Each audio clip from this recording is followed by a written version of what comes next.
मंजिलें उन्हीं को मिलती है जिनके सपनों में जान होती है। मंजिलें उन्हीं को मिलती है जिनके सपनों में जान होती है। पंखों से कुछ नहीं होता, हौसलों से उड़ान होती है। पंखों से कुछ नहीं होता, हौसलों से उड़ान होती है। आदरणीय शिक्षकगण और मेरे प्यारे युवा साथियों, आज हम सब 2026 के इस आधुनिक युग में जी रहे हैं। तो बहुत से लोग पूछते हैं कि 100 साल से भी पहले हुए एक सन्यासी के विचार आज हमारे लिए क्यों जरूरी है।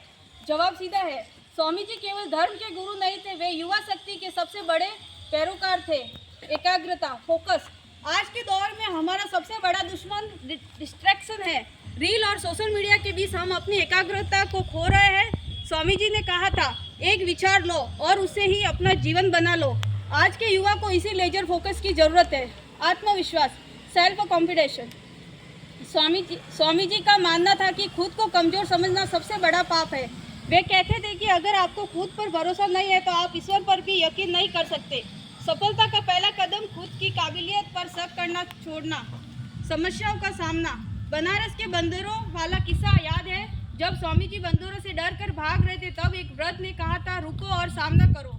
जैसे ही वे पलटे, बंदर भाग गए। हमारी लाइफ की मुश्किलें भी ऐसी है, जब तक हम डरेंगे तो हमें डराएगी। जिस दिन हम डटकर खड़े हो गए, मुश्किलें रास्ता बदल लेंगी। मेरे युवा साथियों, स्वामी जी केवल 39 वर्ष जिए, लेकिन उस कम उम्र में जिन्होंने वह कर दिखाया जो सदियों तक याद रखा जाएगा। वे ग्लोबल इंडियन के पहले उदाहरण थे जिन्होंने विदेश में जाकर गर्व से कहा था, मेरे अमेरिकी भाइयों और बहनों, आइए हम सब यह संकल्प लें कि हम केवल डिग्री लेने के लिए नहीं पढ़ेंगे, बल्कि अपने चरित्र का निर्माण करेंगे और अपने देश के उत्थान में योगदान देंगे। अंत में बस इतना कहना चाहूँगी कि उठो, जागो और तब तक मत रुको जब तक लक्ष्य प्राप्त न हो जाए। याद रखिएगा, आप इस देश का भविष्य नहीं है, आप इस देश का वर्तमान है। अगर आप बदलेंगे तो ही देश बदलेगा। जय हिंद, जय भारत।